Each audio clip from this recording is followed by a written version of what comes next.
자, 두 번째 시간입니다. 성경은 로마서 1장 1절로 2절을 한번 보겠습니다. 예수 그리스도의 종 바울은 사도로 부르심을 받아 하나님의 복음을 위하여 택정함을 입었으니 이 복음은 하나님이 선지자들을 통하여 그의 아들에 관하여 성경에 미리 약속하신 것이라. 아멘. 전 시간에 마가복음 첫 서두에서 마가는 마가복음의 주제라고 할 수 있는 바로 예수 그리스도는 하나님의 아들이요 그분이 곧 복음이시다. 유앙겔리온이라고 하는 내용을 설명해 드렸습니다.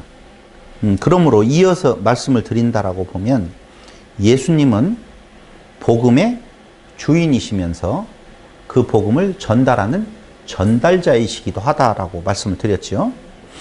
그런데 이것이 바로 무엇냐 하면은 오늘 로마서 1장 2절에 보니까 이 복음은, 유앙겔리온은 바울이 복음을 위하여 택정함을 입었는데 그 복음은 하나님이 선지자들을 통하여 그의 아들에 관하여 성경에 미리 약속하신 것. 복음은 미리 약속하신 것이래요.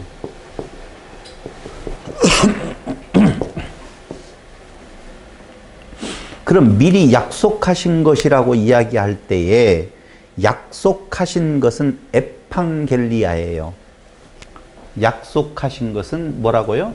에팡겔리아. 근데 그 앞에 미리자가 붙으면 우리가 너무너무 잘 알고 있는 것처럼 프로라고 하는 단어가 붙어서요. 프로 에팡겔로마이 이렇게 쓰여지거든요. 미리 약속하신 것이다 라고 하면은 다시 정리해 볼게요. 그 복음은 어느 날 갑자기 하나님이 야 이거 필요하니까 내가 아들을 보내어서 그들을 구원해야 되겠다 라고 한 것이 아니라는 거예요. 구약의 선지자들을 통하여서 이미 약속한 것이다 라고 이야기를 해요. 그래서 미리 약속하신이라는 말은 프로에판겔로마이라고 하는 단어를 쓰는데 미리 약속하다, 미리 알리다는 거예요. 그러니까 예수가 복음되어지시는 유앙겔리온이라고 하는 것은 이미 구약을 통하여서 약속된 것이다 라고 로마서에서 이야기를 하면서 프로에판겔로마이는 프로 전에 에판겔로 두 글자의 합성어인데 그 에판겔로는 선포하다, 약속하다라고 하는 뜻이 있어요. 그러니까 전에 선포되었다, 전에 약속되었다 그 말이에요. 자, 한마디로 말을 하면 프로에판겔로마이 미리 약속하신 것이다라고 하는 것은 사전에 알렸다 이런 뜻이에요. 여기에서 중요한 한 가지 사실을 아셔야 되는데 앙겔로라고 하는 단어가 붙으면 아까 이야기했잖아요. 유앙겔리온, 그 다음에 에판겔리아, 프로, 에판겔로마히, 에판겔로 이런 단어들을 제가 지금 쭉 표현을 하고 있는데 거기에 앙겔로라고 하는 부분이 들어가면 다 들어간 거예요. 지금 무엇이 정리되어져야 되냐면은 소식과 관련되어 있다는 거예요. 소식. 앙겔로라고 하는 단어가 그 단어 구성에 들어가 있으면 앙겔로라고 하는 단어는 무엇과 소식과 연관되어져 있다는 거예요. 여러분 보통 천사를 뭐라고 하죠? 엔젤이라고 하죠. 영어로 하네요. 앙겔로스. 맞아요. 앙겔로스라는 단어가 천사라고 하는 말인데 그렇다라고 보면 천사는 소식을 전하는 자 그 말이에요. 사자 그 말이죠. 자, 여러분들은 천사가 될 수 있어요, 없어요? 맞아요. 소식을 전하는 자 그를 뭐라고 그래요? 천사라, 앙겔로스라고 이야기를 한다니까요. 날개 없어도 돼요? 날개 없어도 돼요. 절대 천사는 날개를 달지 않았어요. 사람들이 그렇게 상상으로 만들어 놓을 뿐이에요. 그러니까 성경에서 말하고 있는 천사는요, 우리가 생각하고 있는 것처럼 날개 달린 천사, 뭐 이런 뿔 달린 천사, 이런 거 아니에요. 누구를 천사라고 말한다고요? 소식을 전하는 자예요. 그들을 천사라고 지칭하는 거예요. 그래서 앙겔로라고 하는 단어가 붙었을 때 소식과 관련이 있다라고 보면, 아까 미리 약속하신 것이라 라고 할 때 약속하신 것은 에판겔리아라고 그랬죠? 그 에판겔리아라고 하는 단어가 약속 언약이라는 명사로 쓰였어요. 여기는 약속하신 것이라고 하는 명사 구같이 쓰여져 있지만 원문에는 명사형으로 쓰였다니까요. 어떻게 해요? 약속 언약이라 그 말이에요. 다시 로마서 1장 2절로 들어가면 이 복음은 하나님이 선지자들을 통하여 그의 아들에 관하여 성경에 미리 약속, 이렇게만 보면 돼요. 성경에 미리 약속했다 그 말이에요. 그러니까 예수가 복음이고 유앙겔리온이고 그 예수는 이미 약속되었다 그 말이죠. 약속이라고 하는 것을 다른 말로 환원해서 말하면 지난번에 한번 이야기했죠. 그게 예정이라 말씀을 드렸어요. 지금 중요한 건 그건 아니니까 넘어가도록 하겠어요. 그래서 구약에 약속한 거라고 지금 말했잖아요. 그렇죠? 그러면 구약에서 약속한 것, 그게 복음이에요. 유앙겔리온. 그건 누구를 말한다고요? 예수를 말해요. 그렇다면 구약이 곧 뭐라는 거예요? 복음이라는 거예요. 구약에서 약속하신 것이에요. 유앙겔리온. 그 예수예요. 그러면 구약은 무엇을 약속했는가? 메시아, 예수, 그것이 뭐다? 복음이다 그 말이에요. 그러니까 구약을 율법으로 보면 안 돼요. 아니요, 더 정확하게 말하면은요, 율법이 곧 뭐라고요? 복음이라니까. 그 율법을 복음이라고 보면 율법은 지켜야 될 조항이 아니고, 그래서 율법은 그리스도, 유앙겔리온, 복음으로 인도하는 몽학선생이라고 이야기를 하는 거예요. 그러니까 몽학선생으로서의 역할을 그가 해야 돼. 그렇게 봐야 돼. 그런데 몽학선생으로 보지 아니하고 오히려 지켜 행해야 될 규범으로 그냥 봐버린다라고 보면 그건 잘못 봐도 한참 어긋나게 본 것이다 라고 볼 수가 있지요. 고린도전서 15장 1절로 2절 한번 보세요. 형제들아, 내가 너희에게 전한 복음을 너희에게 알게 하노니 이는 너희가 받은 것이요 또 그 가운데 선 것이라. 내가 너희에게 복음, 전한 복음이 있어요. 근데 너희가 그걸 알았으면 좋겠어요. 너희가 또 받은 거예요. 또 그 가운데 서 있어요. 너희가 만일 내가 전한 그 말을 굳게 지키고 헛되이 믿지 아니하였으면, 거기 내가 전한 그 말을 굳게 지키고 헛되이 믿지 않았다라고 하는 말을 할 때에 우리는 지키고 헛되이 믿지 아니하다라고 하는 단어가 주는 어떤 느낌이 있단 말이에요. 그렇죠? 지키고 keep 행함 아니에요. 그것이 바로 우리가 성경을 볼 때에 혼돈스럽게 볼 수 있는 내용이에요. 뭔가 지키라 하면은 내가 또 살아나. 보자 살아나가지고, 가자! 그래, 해보자! 라고 하는 생각을 갖는다니까요. 그러니까 본래의 목적대로 잘 간직해. 그 말이에요. 내가 너희에게 그 복음을 전할 때에 너희는 그것을 받고 그 가운데 서 있는데 그 전한 말, 그 본 뜻대로, 그럼 누구만 붙잡는 거예요? 그리스도만 붙잡는 거예요. 지키고 헛되이 믿지 아니하였으면, 헛되이 믿는다는 말 자체가 그걸 지켜야 될 규범으로, 내가 더 잘해야 되는 상황으로 본다면 헛되이 믿는 거라니까요. 그로 말미암아 구원을 받으리라. 그로 말미암아. 그것 누구? 복음, 유앙겔리온, 예수로 말미암아 구원을 받으리라. 그럼 답 나왔잖아요. 구원은 오직 예수로만 가능하잖아요. 그런데 왜 그걸 지키고 헛되이 믿지 않는다는 말을 또 행함으로 또 가느냐, 행위로 가느냐. 말이 안 된다니까요. 야고보서가 어렵지 않다라고 말씀을 몇 번이나 드린 이유는 믿음의 행위를 이야기해요. 믿음은 하나님의 믿음, 예수님의 믿음밖에는 없다고 그랬어요. 사람의 믿음은 있다 없다? 없다. 피스티스라고 하는 말은 오직 소유권이 하나님과 예수에게만 있어요. 그럼 우리에게 해당되어지는 것은 피스티스가 아니라 피스튜어거든요. 그 피스티스가 우리로 하여금 행하게 하는 행위란 말이에요. 그래서 믿음의 행위예요. 그럼 믿음의 행위는요, 소유가 누가 되어 있냐면 믿음이 소유하고 있어요. 그럼 믿음이 소유하고 있는 행위란 말이에요. 그 믿음은 주체가 하나님과 예수님이라고 보면 하나님과 예수님의 행위는 뭐냐? 다른 거 없어요. 예수 부인하지 않는 것. 그게 믿음의 행위예요. 근데 예수를 부인하는 건 뭐예요? 율법을 규범화시켜서 지켜야 될 것으로 가는 것. 그게 율법의 행위.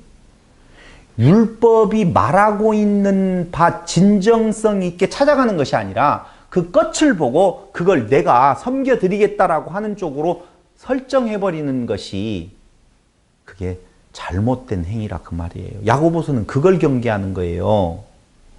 뭘 강조하느냐? 믿음의 행위는 오직 우리가 흔히 말하는 예수만 고백하는 거라니까. 야고보서는 그걸 말하는 건데 거꾸로 믿음이 있는 자는 그 믿음의 분량만큼 삶의 현장에서도 뭔가 다른 행동이 나와야 된다고 말하잖아. 믿음만으로만은 아니라고 말하잖아. 거기에 이제 잘못된 것이 뭐냐면요. 아브라함이, 그 다음에 또 누구죠? 기생 라합이. 믿음만으로겠느냐? 이렇게 나오잖아요. 그 행위로. 그러니까 그런 말들에 대한 내용이 잘못 해석되어지면, 야, 예수 믿는 자들은 뭔가 삶의 변화도 있어야 돼. 율법도 지켜야 돼라고 말을 한단 말이죠. 그걸 사람은 제일 좋아한다. 오직 믿음 싫어해요. 오직 행위 다 모든 것 같으니까 그것도 싫어해요. 근데 구원은 믿음으로 받고 상급은 행위로 받는다. 이거 되게 좋아해요. 세미칼빈주의를 그래서 좋아한다니까요. 거의 여기에서 다 무너져요. 이것도 다 헛된 속임수라 그 말입니다. 헛된 속임수예요. 없어요. 전혀 없어요. 그래서 모든 율법은요, 하나님 아버지의 소식이다 이렇게 보시면 돼요. 하나님 아버지가 주시는 소식인데 예수가 그리스도라고 주시는 소식이라니까요. 그래서 우리가 율법을, 구약을 공부할 때 나타나는 것이 다 뭐였었어요? 예수 그리스도밖에 없잖아요. 또 다른 거 있었어요? 내가 옛날에는 나도 좀 이야기를 했어요. 잘 모르고 갔었을 때에는 나름대로. 근데 이게 조금 아닌 것 같다는 생각도 하고 혼돈과 혼란 속에 있었는데 최근에 요새 그런 거 이야기 안 하잖아요. 그래서 에판겔로, 이건 약속하다, 언약하다. 그러니까 에판겔리아라고 하는 약속하신 것, 이것은 어디에서 유래됐다? 에판겔로, 약속하다, 언약하다에서 유래되어졌는데요. 약속을 알아야 구약과 신약이 연결되어진다니까요. 다시 말씀드리면 약속하신 에판겔로를 알아야, 그게 뭐예요? 구약이에요. 그래야지 신약하고 연결되어지지, 나누어 놓고 분리해서는 안 된다는 거예요. 구약은 율법, 신약은 복음, 이게 아니고 두 개는 하나. 여기는 오실 메시아, 약속된 메시아, 여기는 오신 메시아, 성취된 메시아라고 하는 내용에 있어서 두가 똑같이 예수 그리스도를 말하는 것이지 전혀 다른 세계를, 다른 내용을 주장하는 것이 아니다라고 하는 거예요. 그래서 에판겔리아는요, 에피 플러스 안겔로예요. 에판겔리아는 뭐라고 그랬어요? 약속하신 거라고 그랬잖아요. 로마서 1장 2절. 약속하신 것이다, 복음은. 근데 그 에판겔리아는 에피, 멋멋 위에 연결과 붙어 있음을 의미하는 건데, 멋멋 위에 뭔가 연결되어져 있어요. 안겔로, 중요한 소식을 알리고 전하는 것. 그러니까 연결된 소식이 에판겔리아예요. 자, 봐봐요. 좀 어렵겠다. 조금 어렵겠어요. 지금 복음을 이야기를 하면서 어디까지 갔냐면요. 로마서까지 지금 갔어요. 근데 그 복음은 로마서 1장 2절에서 아까 이 복음은 하나님이 선지자들을 통하여 그의 아들에 관하여 성경에 미리 약속하신 것이다. 그의 아들이고 성경에 미리 약속하신 거라고 그랬죠. 그럼 약속하신 것, 복음은 구약을 통하여서 성경에 미리 약속하신 것. 그런데 이 약속하신 것은 에팡겔리아라고 이야기했죠. 근데 연결이 되어 있다고 그랬어요. 뭐뭐 위하고 앙겔로 소식을 전하는, 알리고 전하다, 연결되어진 소식이다 그 말이에요. 앙겔로는 소식, 에피는 위에서 오는 어떤 연결된 소식. 자 보세요. 연결된 소식, 에팡겔리아는요. 에팡겔리아는 연결된 소식이에요. 이걸 뭐라고 우리가 한자어로 이야기하냐면요. 연통을 보낸다고 그러죠. 사극을 잘 안 보셨구나. 연통을 날린다, 연통을 보낸다 그 말이에요. 그 말은 이쪽에 있는 어떤 성에서 저쪽에 있는 어떤 성에다가 뭔가 비밀스럽게 지금 소식이 단절되어져 있어요. 궁금해. 뭔가 지금 비밀스러운 이야기를 지금 전달해야 될 때 연통을 보내거든요. 첩자 같은 내용으로 딱 보내가지고 비밀스럽게 전달하는 거예요. 그러니까 이 말, 연결된 소식이라고 하는 말은 끊어져 있었다라고 하는 것이 전제되어질 때 그 단절되어진 것을 연결해 주기 위해서 연통을 띄운다 그 말이에요. 그게 뭐라고요? 복음. 유앙겔리온 또 에팡겔리아. 왜? 복음은 미리 약속하신 것이라고 이야기했잖아요. 그럼 그 미리 약속하신 것은 바로 어디에 해당된다? 연통을 띄운 거라니까요. 그러니까 구약을 통해서 뭘 띄웠어요? 연통을 지금 띄운 거예요. 비밀스러운 것을 지금 딱 했어요. 그 비밀이 이제 오픈이 되어질 거 아니에요. 딱 연통을 깠더니 팡 하고 튀어나오는 것이 있었어요. 누구예요? 예수 하고 튀어나왔어요. 주전자를 문지르면 뭐가 튀어나와요? 거기 아라비아 튀어나오듯이 연통을 딱 열었더니 예수 하고 탁 튀어나왔어요. 그래서 비밀스럽게 연결되어 소식을 전하다라고 할 때 연통의 연자는요. 귀가 빰에 있다. 비밀스럽게 연결되어 소식을 전하다라는 뜻이 있어요. 끊어져 있었다가 전제되어진다면 비밀스럽고 은밀하게 소식을 전달하는 것, 이게 뭐라고요? 에팡겔리아.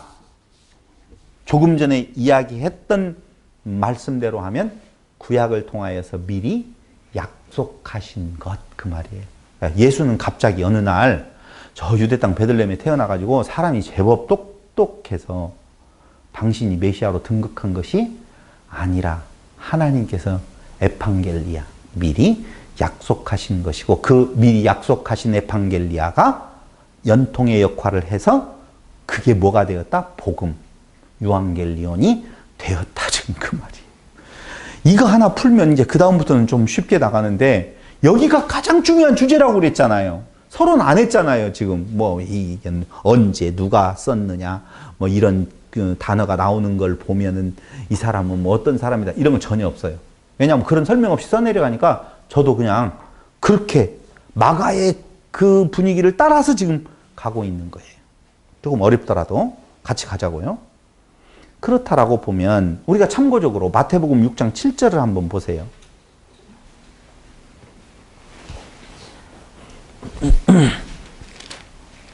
마태복음 6장 7절.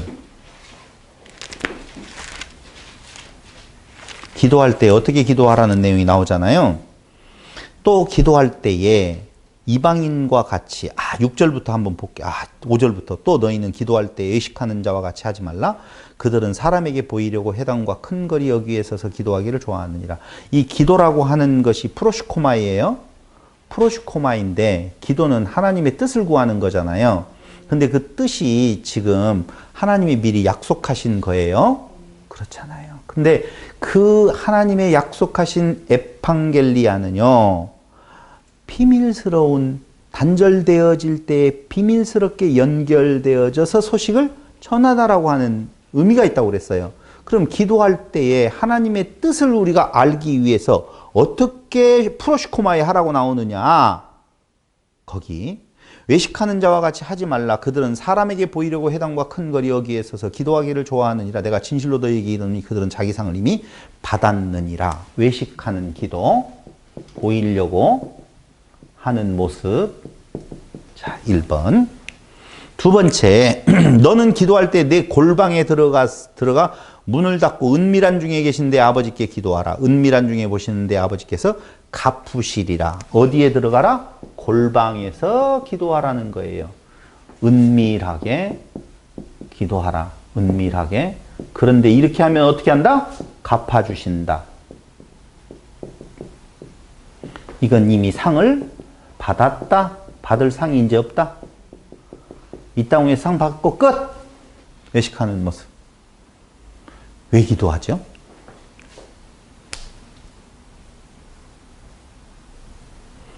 기도할 수 있는데 왜 걱정하십니까? 기도하면서 왜 염려하십니까? 그러죠?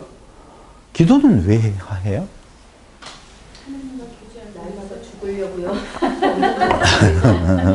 하나님과 교제하기 위해서요? 교통하기 위해서. 교통은 그랜저를 타고 가야 되나?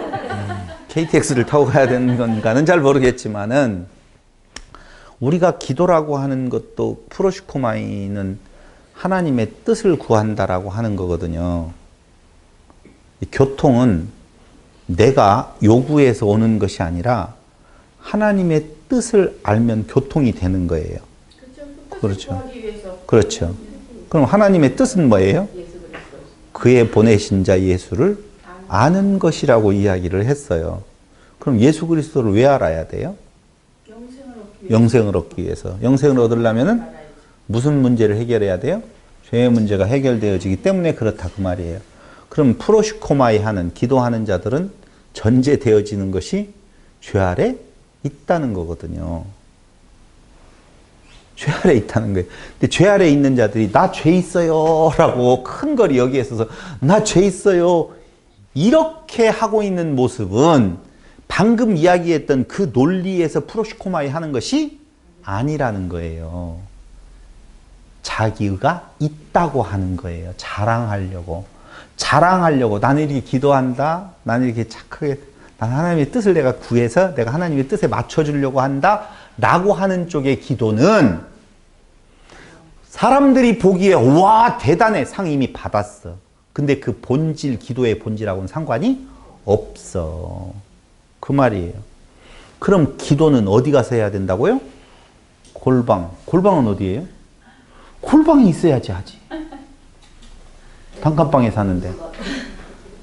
교회에 와서도 골방에서 하라고 하니까 기독구를 만들어 놓고 하나씩 들여보내는, 그럴 것 같으면 찜질방에 가서 그 기독구를 들어가요. 골방은 그 골방을 말하는 거 아니에요. 그럼 어디 골방이에요? 저 안에 골방이 있었죠? 조금 더 들어가 보세요. 조금 더 골방으로 들어가 보세요. 잘 못 들어가는 곳이었어요. 근데 들어가게 했어요. 그게 지성소예요. 지성소는 뭐가 있어요? 법궤가 있죠? 법궤가 있잖아요. 지성소에는. 그러니까 너희가 기도할 때 하나님의 뜻을 구한다, 죄가 전제되어졌다라고 하는 너희 기도는 너희를 드러내어서 자랑하는 거. 근데 또 어떤 사람 기도할 때 뭐 40일 금식했다고 막 써붙여. 능력이 팍팍 온다고. 아니 지금 기도가 무엇인지를 모르고 지금 하는 짓거리라니까요. 그러니까 기도하라 다 이루어 주신다. 좋은 곳으로 줄 알거든. 너희 원하는 거 다 준다. 그게 뭔 말이에요? 그건 가장 좋은 곳으로 주시는 하나님. 그게 뭐예요? 영생을 선물로 주시지 않겠느냐. 뒤에 가서 바로 이야기하는데, 돌을 달라, 떡을 달라 하면 돌 주고, 생선 달라 하면 뱀 주겠느냐. 인간 육체의 부모도 좋은 곳으로 줄 알거든. 얘예요, 얘. 하물며 하늘에 계신 아버지께서 그의 자녀들이 구할 때에 좋은 것으로 주지 않겠느냐라고 이야기하면요. 100만 원 구하면 1000만 원 준다는 말이 아니고, 집을 달라고 그랬더니 맨션을 주는 것도 아니고, 너희가 달라고 할 때 그 기도는 나의 죄성을 가지고 앞에 가서 사죄를 구할 때 너희에게 뭘 준다? 영생을 준다. 지금 그 말이에요. 그것밖에는 없어요. 우리에게 있어서.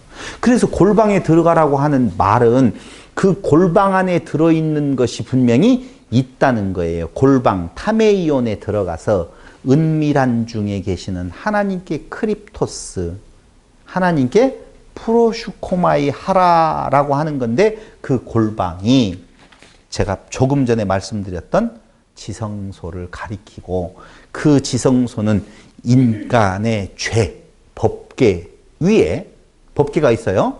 그 법궤는 뭐라고요? 인간의 죄의 모습을 보여주는 거예요. 아론의 성난지팡이, 두 돌판, 만났단지. 다 하나님을 향하여서 불순종했던, 반항했던 흔적들이거든요. 그게 인간의 모습, 그 법궤에 하나님의 은혜가 덮여져. 그걸 뭐라고 그래요? 속죄소, 쉬운 자가 완성되는 곳이거든요. 그곳에 들어가서 무엇하라는 거예요? 이런 존재입니다. 은혜가 아니면 살 수가 없습니다. 라고 기도하라는 거예요. 그게. 그런데 누구는요, 이방인들은 길가에서 중언부언하고 있고, 유대인들은 회당과 큰 거리에서 기도하기를 좋아한다. 그 말이에요. 이방인들은 왜 길가에서 중언부언해요? 자기 육체에 먹고 사는 것에 대한 내용들을 구하는 줄로 알고 있으니 그 이방인들의 기도도 따라가지 말고 회당과 큰 거리 여기에서 나는 기도하는 삶을 살아가고 있습니다라고 하는 자기 의를 드러내고 있는 자들하고도 친하게 지내지도 말고, 너희는 기도할 때 어떻게 들어가라?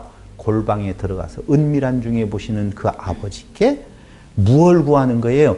은혜를 구하는 거예요. 그것밖에 없어요.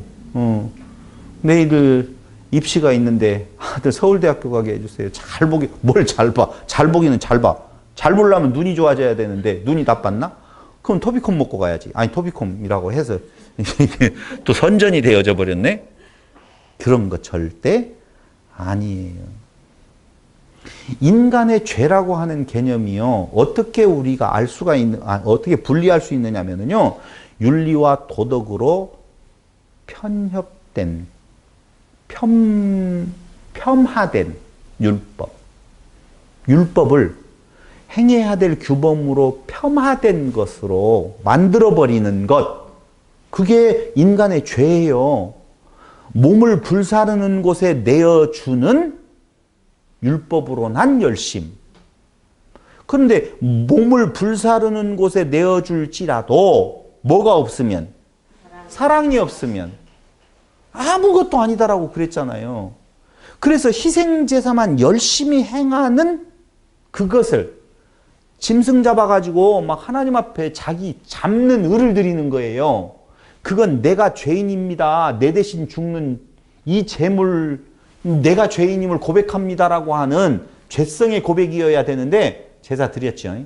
좋은 것 잡아 드렸어요. 내가 먹고 싶었는데도 얼마나 참았는데요. 그것을 성경은 뭐라고 이야기하냐면 살인이라고 말을 하고, 그렇게 희생제사만 열심히 피를 흘리는 것을 간음이라고 말하고, 그걸 거짓말이라고 이야기하고, 그걸 도둑질한다고 말하고, 그걸 탐심이 가득한 모습이라고 책망하는 모습이 있다는 거예요. 그러니까 철저하게 하나님께서 책망하시는 내용은요, 종교적인 삶을 살아가는 자들을 책망하셔요. 바닷 가운데에서 살아가는 자들은 이미 버린 자니까, 바닷속에 살아가는 자들은, 아가미로 숨쉬는 자들은 버린 자니까 죽지도 않아요.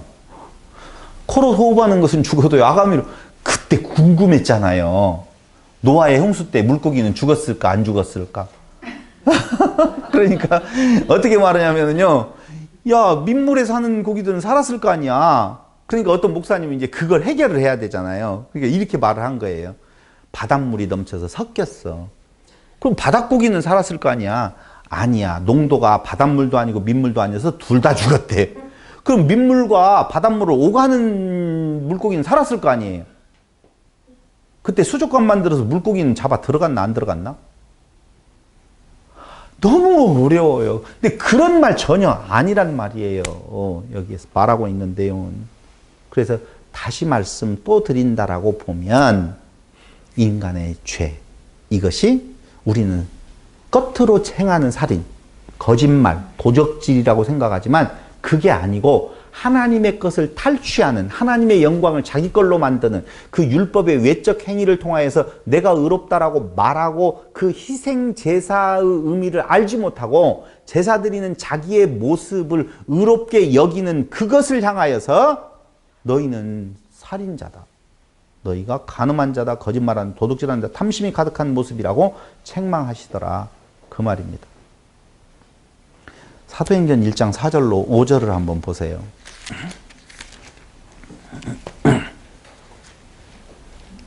도대체 사도행전 1장 4절로 5절.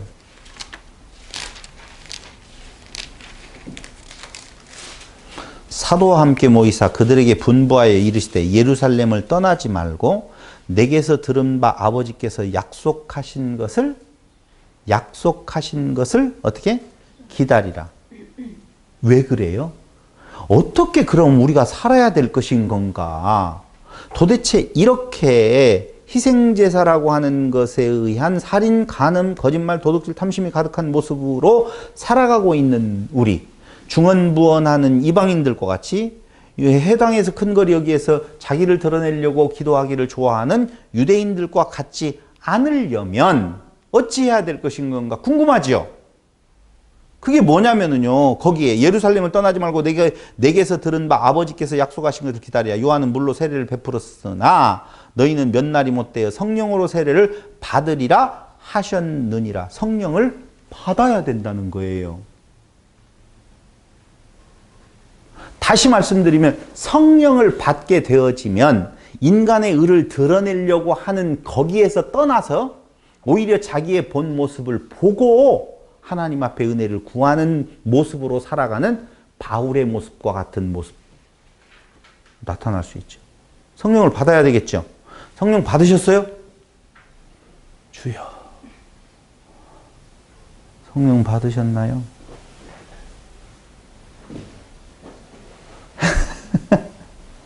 성령을 받아야 하나님의 소식, 구약, 에팡겔리아, 하나님의 약속이죠. 그것과 예수 그리스도가 하나로 연결이 되어서 그 사이사이에 내가 끼어갈 자리가 없어요. 자리가 없단 말입니다. 그런데 그 하나로 연결이 되기 위해서는 성령을 받아야 되는데 어디에서 받아야 된다고요?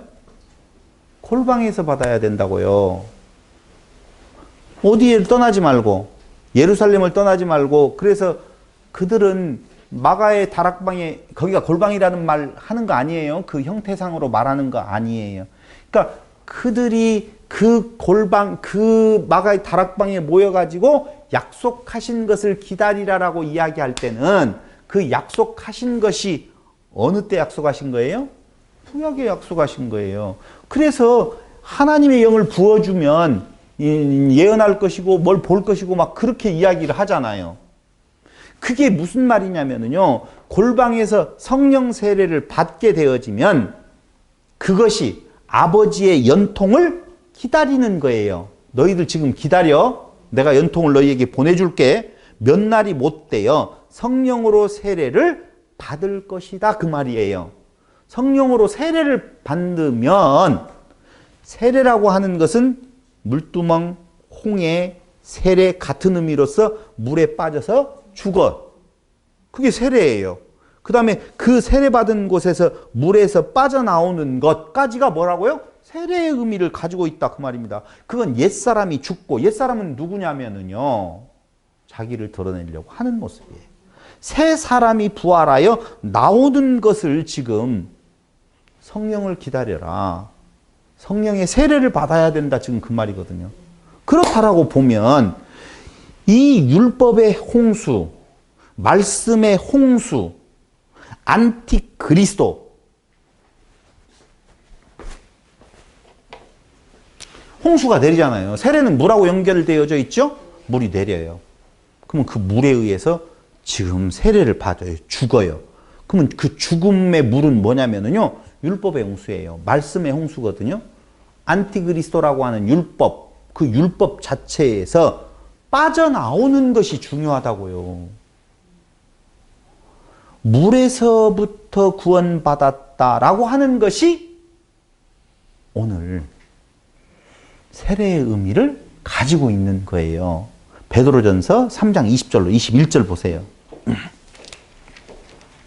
베드로전서 3장 20절로 21절.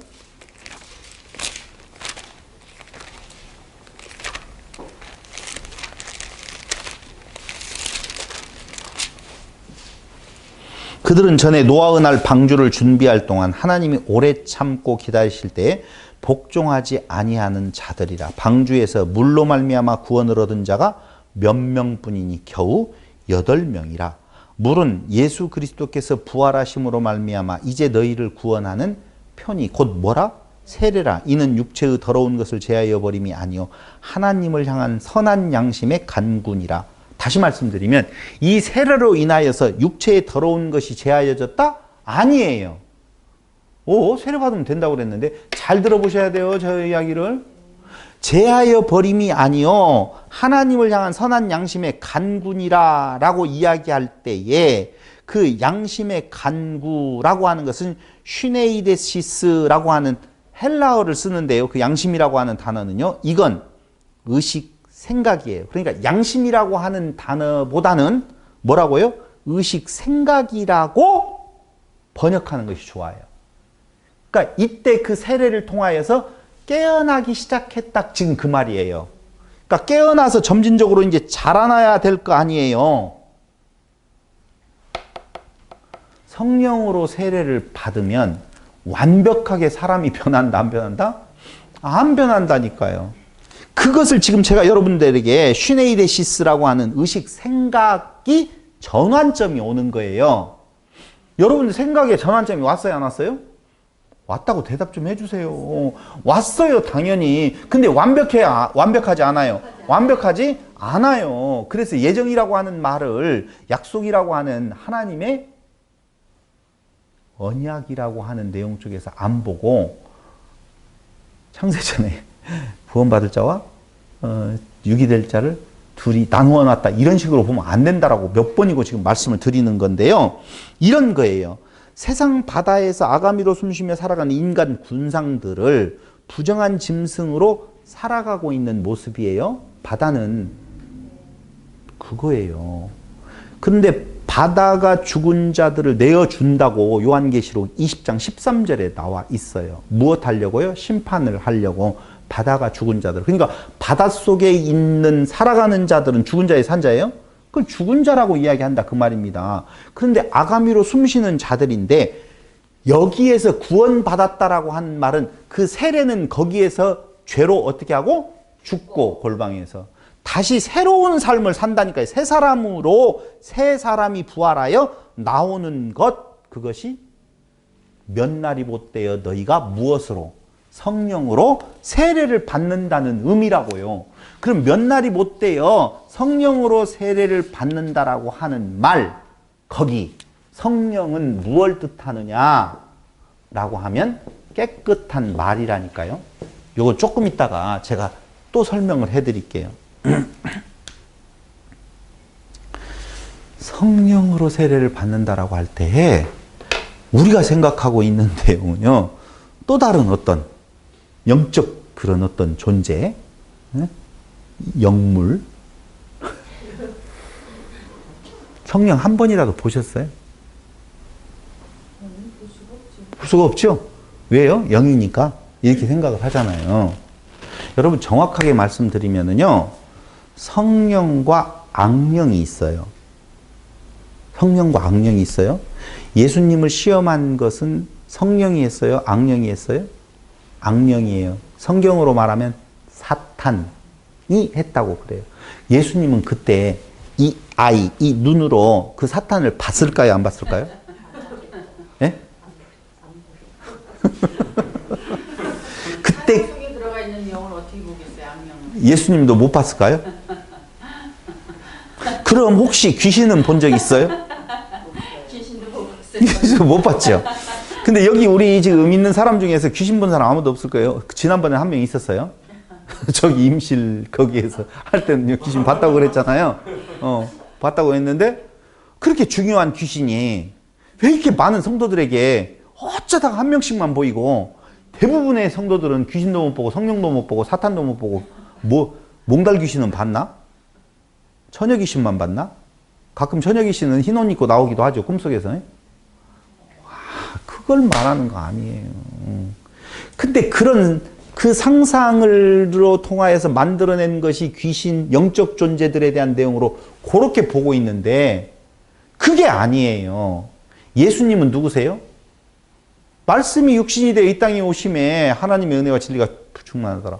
예수님이 누구세요? 말씀이세요. 그렇게 이야기하니까 조금 뭐가 되네. 그러니까 성령이라고 하는, 조금 있다가 이제 악령, 사탄에 대한 이야기도 말씀을 드릴 텐데요. 여기 성령으로 세례를 받는다라고 이야기하는 말은 더러운 말이 아니라, 악령은 더러운 말이에요.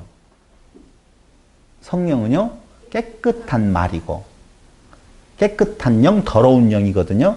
근데 영은 곧 무엇이니라? 말씀이니라. 요한복음 6장 몇 절인가? 60 몇 절인가에 나오거든요. 아니에요. 그 말이 아니고 전혀 다른 말이에요. 말씀을 하는데 그 말이 영이요 곧 생명이라 이게 나오는 말씀이 있어요. 네, 제가 그건 이따 찾아드릴게요. 근데 여기에서 깨끗한 말을 기다리라는 말이에요. 그러니까 그 전까지는 어떻게 했다는 거예요? 율법이 너희에게 왔었을 때 지켜 행해야 될 규범으로 봐지고 해석되어지는 것은 무슨 말? 더러운 말. 근데 너희에게 이제 성령, 깨끗한 말, 그게 누구라고? 오직 예수라고. 그래서 너희가 나를 부인하면 기회가 있어도 성령을 부인하면 기회가 없다라고 이야기하는 것은 그 깨끗한 말, 오직 예수를 증거하는 부분에 대한 내용에 있어서 다른 길이 없다는 것을 말씀을 드리는 거예요. 성령을 어떻게 고역해요? 예수 그리스도만, 내가 너희에게 성령을 보내주는데 그 성령은 뭔만 이야기한다고 해요? 나에 대해서만 증거한다고 그랬잖아요. 그렇죠? 그러면 나에 대해서 증거하는 그 증거를 믿지 아니하면 다른 길은 없는 거예요. 정확하게 성경은 그렇게 말해주고 있어요. 그러니까 우리는 성령 이야기할 때요, 벌써 성령이 저쪽에서 오시냐 이쪽에서 오시냐 바람같이 오시냐 불꽃같이 일어나느냐 방언으로 오느냐 춤추겠네 이게. 그런 걸 생각하면 벌써 악령이 들어간 거라니까. 그런 거 아니에요. 그러니 그런 것들을 벌써 내가 느끼고 싶다라고 하는 말은 내가 있다는 거예요. 내가 느끼고 싶다는 거예요. 내 인생에 무엇인가 확실한 답을 주라는 거예요. 자기가 너무 강하다 그 말입니다. 근데 그게 아니에요. 오직 예수 그리스도만이 증거되어지는 것이. 그러니까 우리가 말씀을 통해서 지금 성령의 역사가 있어요, 없어요? 있잖아요. 오직 예수만 이야기하잖아요. 이 성령의 역사가 그냥 정말 빵빵한 거예요. 노래 한번 할까요? 성령이 오셨네. 할렐루야. 뭐 해도 돼요. 그게 성령의 역사란 말입니다. 뒤에 가서 성령, 악령 이야기 해드릴 테니까 여기에서 넘어가도록 하고. 그래서 마가복음 다시 1장 2절로 가서 보면 예수는 곧 누구다? 복음이다 그 말이에요. 그렇죠? 정리 하나 끝났어요. 예수님 뭐다고요? 복음이다 라고 하는 내용이에요. 그런데 그 뒤에 2절에 보니까 뭐라고 나오냐면요. 선지자 이사야여 그래 보라 내가 내 사자를 내 앞에 보내노니 그가 내 길을 준비하리라. 광야에 치는 자의 소리가 있어 이르되 너희는 주의 길을 준비하라. 그의 오실 길을 곧게 하라. 기록된 것과 같이 세례 요한이 광야에 이르러 죄사함을 받게 하는 회개의 세례를 전파하니 온 유대 지방과 예루살렘이 다 나와 자기 죄를 자복하고 요한강이 그에게 세례를 받더라 라고 하는 요한에 대한 소개가 나온다 그 말입니다. 근데 그 요한을 무엇라고 말하느냐? 내 사자를 네 앞에 보내노니 해서 누구 사자래요? 하나님의 사자래요. 자 보세요. 여기 왜 이 말이 갑자기 들어가는 건가? 우리는 이제까지 이걸 뭘로 생각을 했어요? 예수님이 메시아라고 하는 증거다. 맞잖아요. 아니 예수님 앞서서 메시아 앞서서 길을 평탄케 할 자를 보내준다고 했더니 진짜 요한이 있네? 그러고 보니까 그 뒤에 오시는 예수가 누구다? 메시아의 증거다. 이렇게 지금 생각을 했단 말이에요. 그러면 이만희 앞에 누가 나와가지고 그걸 했으면 이만희가 메시아인가? 이런 생각은 안 해봤죠? 안 해봤구나. 해볼 것도 없어요. 오늘 이야기하는 것은 세례 요한에 대해서 소개를 하고 있어요. 근데 뭐라고 소개하냐면요. 사실 여기에서 자세히 말해주는 내용도 있지만 마가복음 1장 14절에 보면은 요한이 아니. 마태복음 11장 1절에 보면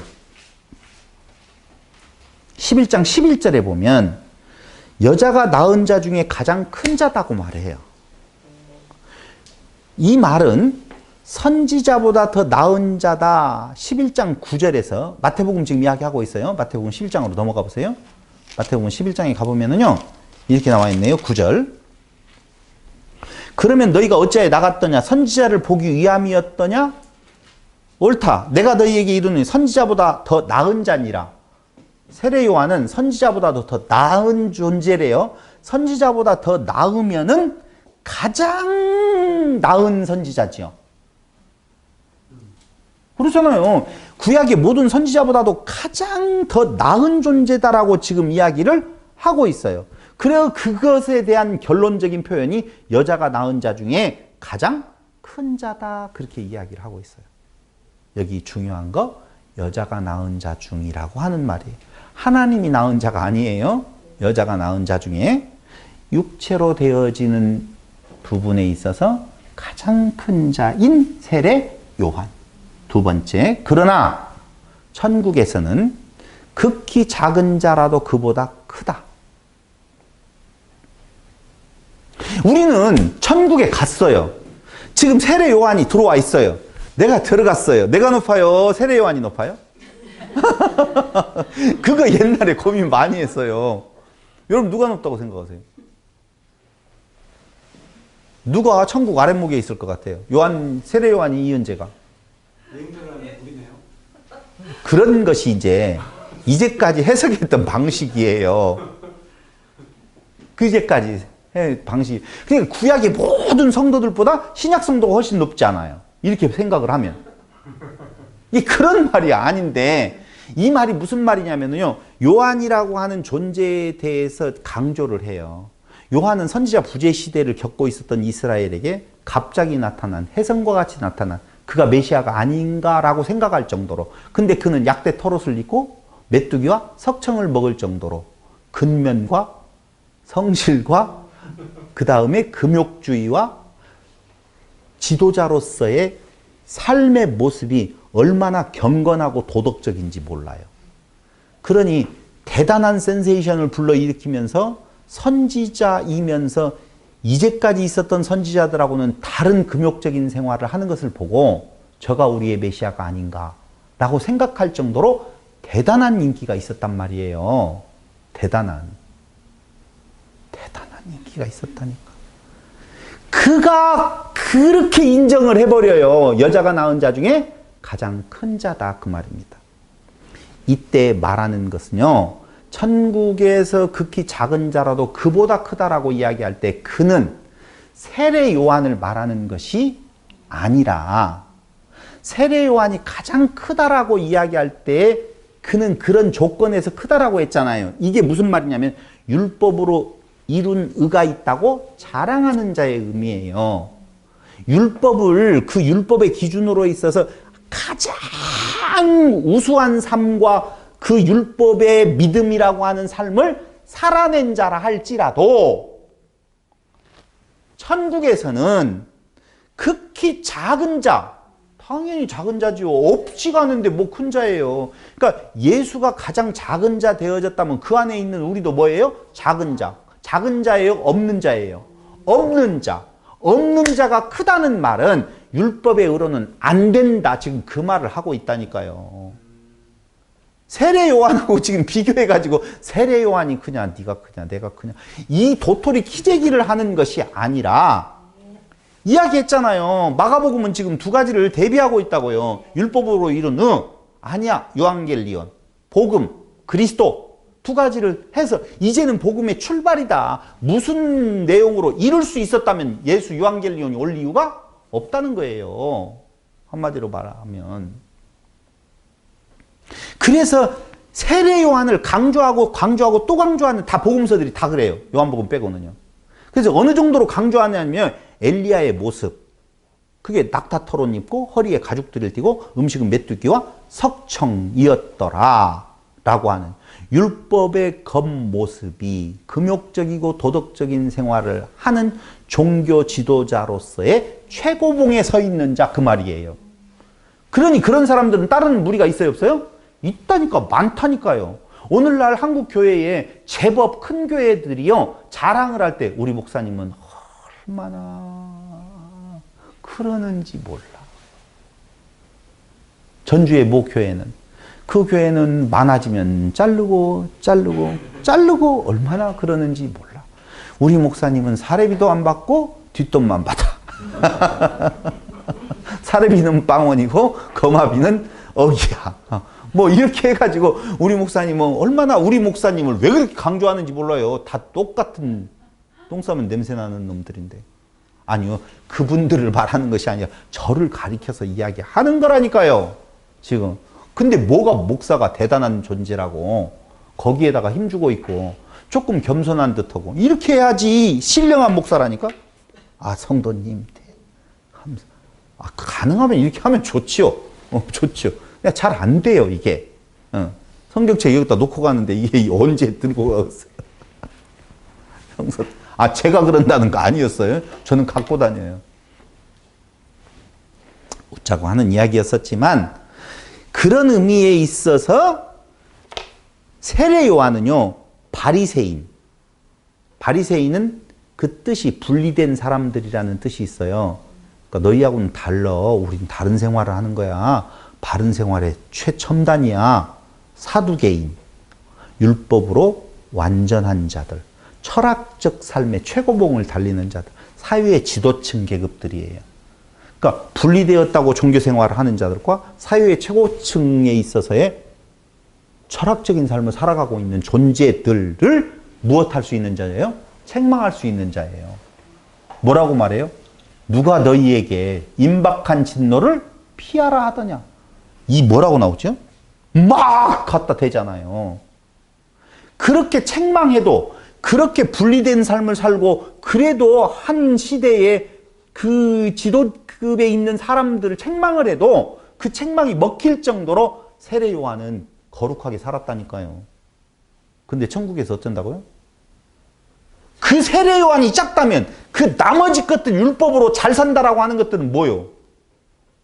그건 뭐 천국에 못 들어오지. 못 들어오는 것이 맞잖아요. 세례 요한 하나 턱걸이에서 들어오려면 그 의로 간다라고 하면 세례 요한도 어림도 없다는 거예요. 천국에서 지극히 작은 자보다도 못하다라고 하는 말은 천국 못 들어온다는 말이지 천국에서 작은 자로 있다 그 말 아니라니까요. 못 들어온다는 말이에요. 안 된다는 말이에요. 그런데 그 세례 요한은 누가복음 7장 18절로 23절에서 보면은 뭐라고 해요? 메시아의 참 의미를 오해한 자로서 당신입니까? 아닙니까? 기다려야 됩니까? 이렇게 말하더라니까요. 복음 앞에서 가장 작은 자라고. 대단한 자지만 복음 앞에서 유앙겔리온, 그리스도 앞에서 가장 작은 자, 없는 자, 그런 자라고 말하더라 그 말입니다. 요한복음 3장 30절에 보면은요. 요한은 새하여야 되고 예수는 흥하여야 된다. 그러니까 요한은 옛 언약이고 예수는 새 언약이잖아요. 그러니까 새 언약은 흥하고 옛 언약 안에 있는 자들은 망한다, 쇠한다. 그 말이 그걸 지금 이야기를 해주고 있는 것이 세례 요한 사건이라니까요. 예수님이 메시아에 된 것에 대한 증거로서의 개념이 아니고 율법으로는 소망 없어 안 돼. 그런 말이라니까요. 고린도전서 13장 1절로 3절을 보면 한번 보세요. 그가 얼마나 경건한 삶을 살았든지 요 말 한마디에 완벽하게 뒤집어져 버리죠. 고린도전서 13장 1절로 3절에 보면 내가 사람의 방언과 천사의 말을 할지라도 아이고 고대 살겠네. 아이고 피곤해 살겠네. 그런 말 하는 걸 보면 좀 우습기도 해요. 아니 피곤해 죽겠네라고 하면 큰일 나고요. 일반적인 종교 지도자들 중에서 예전에도 그랬어요. 죽겠네 하면 죽으니 살겠네라고 바꿔서 말해라. 그게 성도들의 삶의 모습이다 해가지고 아이고 피곤해 살겠네 이렇게 말을 해요. 그런다고 해서 사라져요? 그런다고 해서 피곤이 풀려요? 전혀 안 그렇거든요. 근데 거기에 천사의 말 할지라도 사랑이 없으면 소리나는 구리와 울리는 꽹과리가 되고 내가 예언하는 능력이 있어 모든 비밀과 모든 지식을 알고 또 산을 옮길 만한 모든 믿음이 있을지라도 사랑이 없으면 내가 아무것도 아니야. 이런 거 하니까요. 믿음이 있을지라도 하니까 믿음을 그 믿음으로 생각한다니까요. 아, 난 산을 옮길 만하다라고 한 자기 능력을 자랑하는 부분에 대한 내용이 그런 것이 설사 있다 할지라도 그 말이에요. 그런 능력이 있다 할지라도 엊그저께 무슨 조스인가? 미국의 어떤 사람은요. 단 몇 분 만에 13조 얼마를 벌었다고만. 몇 초 만인가 몇 분 만에. 참나 정말. 그렇게 돈이 많은 사람이라 할지라도 그럴 능력이 있는 사람이라 할지라도 누군가에게 다 인정받는 성인 도덕군자라 할지라도 어떤 조건에 있는 사람이라 할지 율법을 정말 잘 지켜서 누구와 같이 세례 요한과 같이 그때 당시에 그 삶의 모습에 있어서 오늘 여기 내가 내게 있는 모든 것으로 구제하고 또 내 몸을 불사르게 내어줄지라도 그 정도는 될 것 같아. 세례 요한은. 자기 목숨은. 그런데 사랑이 없으면 내게 아무 유익이 없느니라. 그러면 지금 있었던 외적인 행동하고 사랑은 전혀 다른 개념이라 그 말이에요. 근데 천사의 말을 할지라도 사랑이 없으면 뒤에 가서 사랑이 없으면 내가 아무것도 아니요. 도대체 그 사랑은 무엇이냐 라고 본다면 예수가 없으면 아무것도 아니다. 예수를 다른 말로 말하면 복음, 유앙겔리온, 복음만이 답이다 그 말이에요. 그래서 구원이 율법으로 가능하면 복음은 필요 없지요. 한 명이라도 가능하다라고 보면 그 한 명을 잘 발전시켜 가지고 계속적으로 그 씨를 펼쳐나가면 그러더라도 예수 올 필요가 없지요. 의인은 없나니 하나도 없어요. 율법은 요한은 이 말이에요. 주의 길을 준비하는 수단으로서의 손가락에 해당되어지는데 진짜 목적은 저 손가락이 가리키고 있는 달, 예수에게 있다 그 말이에요. 구약의 성전, 제사, 제물, 11조, 안식일 등등의 모든 것들은 다 손가락이에요. 근데 그 손가락에 주목해서 그 손가락 자체를 의미와 목적으로 삼고 살아간다라고 보면 저 달은 보이지 않아서 그 손가락 자체에서 사망이 이른다니까요. 근데 오늘날 교회가 그거 못해가지고 한이잖아. 왜 절기를 지켜요? 추수감사절은 그만두더라도 어차피 돈 모으려고 하니까. 성탄절은 왜 지켜요? 예수 나신 날이 그 말이에요. 처음엔 저도 그랬어요. 그 예수는 태양절이 뭐 내용이고 뭐 어쩌고 이렇게 말하는 사람들 저것들 완전히 아주 비판적이어가지고 저것들 이상한 것들이요 이렇게 생각을 했었거든요. 저도 처음에 그렇게 말하고 덤비는 사람을 보고 지금 태양절이 맞느냐 안 맞느냐 그게 아니고 오늘날 날과 달과 절기에 대한 내용을 지킨다라고 하는 것이 문제라고 성경은 말했는데도 불구하고 오히려 성경이 말하고 있는 날과 달과 절기는 빼버리고 인간이 만들어 놓은 어떤 절기들을 가지고 무엇 하려고? 돈 거들라고. 예수님 생일날 그냥 오면 말이 되냐? 좋은 옷 입고 돈도 될 때 은행에서 못 찾으면 데려가지고 와야지. 선물을 줄 때 꾸깃꾸깃한 걸로 선물을 줄 수 있냐? 부모님한테 가서 봉투 줄 때 꾸깃꾸깃한 걸 막 해가지고 주냐? 대리라도 해야지. 좋은 옷, 새 옷 입고 오라는 거 아니잖아. 다리 빨래는 좀 해가지고 해 입고 깨끗한 상태로 오라고 그랬잖아. 저 어렸을 때, 저 청년 때 많이 들은 이야기예요. 응, 그렇게 했어. 어떻게 하나님 만나러 예배당에 오는데, 그럼 예배당만 하나님 있나? 우린 예배당도 아니니까 하나님도 없겠네. 집에서 만나면 안 되나? 그때도 깨끗하게 입어야지.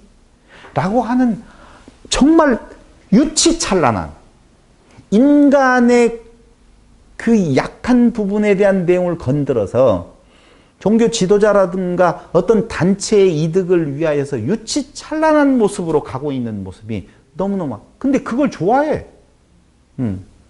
그걸 좋아해요. 성도들이. 왜요? 약간의 속박이 자유롭거든요. 너무 놓아먹이면 어떻게 해야 될지를 모르겠거든, 이거. 내가 이번에 그랬어요. 오늘 토요일 날 3시간씩이나 4시간씩이나 하면 내일은 모이는 거야, 안 모이는 거요? 그랬더니 우리 박도경 집사님이 당연히 모여야죠. 이건 이거고 그건 훌륭하다. 나는 왜 그걸 물어봤지? 나는 왜 물어봤지? 아니 그때 우리 이야기할 때 그 토요일 날 와서 뭐 하룻밤 자게 되어지면 주일날 대신하는 걸로 하고 뭐 그때 그런 말이 있었잖아요. 그 생각을 내가 들어가가지고 주일날 또 뭐 해야 되나? 이렇게 생각이 들어서 놀러 가고 싶었나? 내일 할게요. 내일 모일게요. 걱정하지 마세요. 창세기 해야 되죠. 지금 기다리는 부분이 있을 텐데. 있을 텐데. 네, 내일 하겠습니다. 율법은 물로 세례를 베푸는 거예요. 예표일 뿐이지, 손가락일 뿐이지, 그게 다가 아닌데, 세례가 맞냐, 침례가 맞냐, 물을 찍는 것이 맞냐, 한 바가지 붓는 것이 맞냐, 푹 담궈야 되느냐, 네가 옳다, 내가 옳다 하는 걸 보면은요, 그 예표, 그 손가락을 가지고, 정말, 주여예요, 주여. 여기에 세례로 지금 되어 있는데 원래 원문은 침례다. 세례가 어디에 있냐? 침례교가 맞냐? 장로교가 맞냐? 우리의 모습이었었죠. 우리의. 예수는 성령으로 세례를 베푸시는 분이라고 1장 8절에 나와 있는 거예요. 예수는 성령으로 세례를, 다시 말씀드리면 깨끗한 말로 세례를 베푸신다 그 말이에요. 내가 너희에게 뭘 보내줘? 성령을 보내줘. 깨끗한 말, 완성이 되고 난 뒤에 이제는 그 완성된 그리스도의 죽으심과 부활하심을 어떻게 그들이 믿을 수 있도록, 그들이 수용할 수 있도록 깨끗한 말로 준다 그 말이에요. 그게 복음이에요. 유앙겔리온. 복된 소식. 여러분 그게 복된 소식이지. 지켜야 된다라고 하면 얼마나 우리는 정말 사랑해. 죽고 못 살아. 10분도 안 지나서 울고불고 싸우고 난리고 뭐가 조금만 틀어지면 죽이네 살리네 하는 것이 우리네들의 모습인데 뭘 거기에서 우리의 완벽한 행동이 있을 수 있겠다라고 말을 하느냐 이거죠. 율법은 땅에서 하늘로? 아니죠. 율법은 땅에서 하늘로예요. 올라가요. 아래에서 위로. 다시 말씀드리면 노아의 홍수 이후에 뭐가 됐어요? 지구라트. 다 대를 쌓자. 우리가 생각하고 있는 도전하는 것은 아니에요. 하나님을 잘 섬기자라는 의미예요. 제단을 쌓아서 잘 섬기자. 그건 밑에서 위로 올라가서 나의 섬김을 드린다는 거고 그게 율법이에요. 근데 그 율법을 바로 해석한 복음, 유앙겔리온은 하늘에서 어디로 내려와요? 땅으로 내려와서 위에서 아래로. 그래서 우리는 광야에서 누가? 광야가 아니죠. 야곱이 쫓겼었을 때 위에서 아래로 사닥다리가 내려오는 거예요. 다시 말씀드리면 휘장이 찢어지는 것은 불칼로 막았잖아요. 전부 다 들어오는 화염검으로 다 막아가지고 못 들어가게 만들잖아요. 그게 둘째 하늘 휘장이거든요.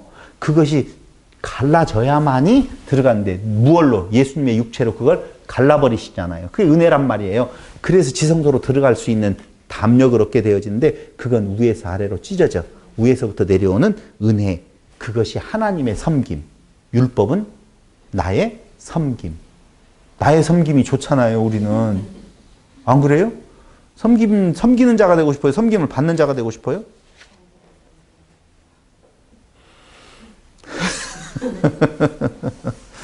하나님의 섬김을 받으시기 바랍니다. 저렇게 이제 웃어버리면 안 돼요. 아유, 불경스럽고 어떻게 내가 하나님의 섬김을 받냐. 내가 좀 뭐라도 해. 없어요. 너희가 아무리 하나님 앞마당에 돌덩어리 하나도 안 돼요. 이 지구에 있는 금은보화를 다 갖다 주더라도. 그런데 그냥 피아노 한 대 그냥 받쳐놓고 그냥 저 피아노가 애들이 와서 쿵쾅거릴까봐 겁이 나가지고 그냥 성령을 그렇게. 저 청년 때 그랬다니까요. 안 들어가면 되자! 여기는 올라가지 말아라. 하나님이 내려오시는 곳이다. 거기는 올라갈 때 신발 벗고 가야지. 얼마나 그랬는지 몰라요. 무지했으니까 그래요. 두 번째 시간 결론. 다른 복음은 없다. 고린도후서 11장 4절, 갈라디아서 1장 6절. 다른 복음은 없다. 다른 복음은 뭐예요? 율법도 행해야 된다. 그 말이에요. 찾아보고 마칠게요. 두 번째 시간 고린도후서 11장 4절.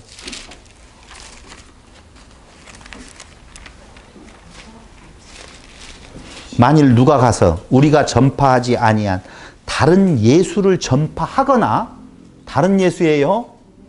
예. 혹은 너희가 받지 아니한 다른 영을 받게 하거나, 무슨 영? 더러운 영, 악령을 받거나, 혹은 너희가 받지 아니한 다른 복음, 유앙겔리온, 다른 복음, 율법도 지켜야 된다 할 때에는 너희가 잘 용납하는구나. 왜 용납해요? 그게 좋으니까. 난 좀 달라. 이렇게 하고 싶으니까. 한 구절만 더 찾아보고요. 갈라디아서 1장 6절. 그리스도의 은혜로 너희를 부르신 이를 이같이 속히 떠나 다른 복음을 따르는 것을 내가 이상하게 여기노라. 왜 따라요? 그게 인간이 가지고 있는 고악성이에요. 악한 모습이에요.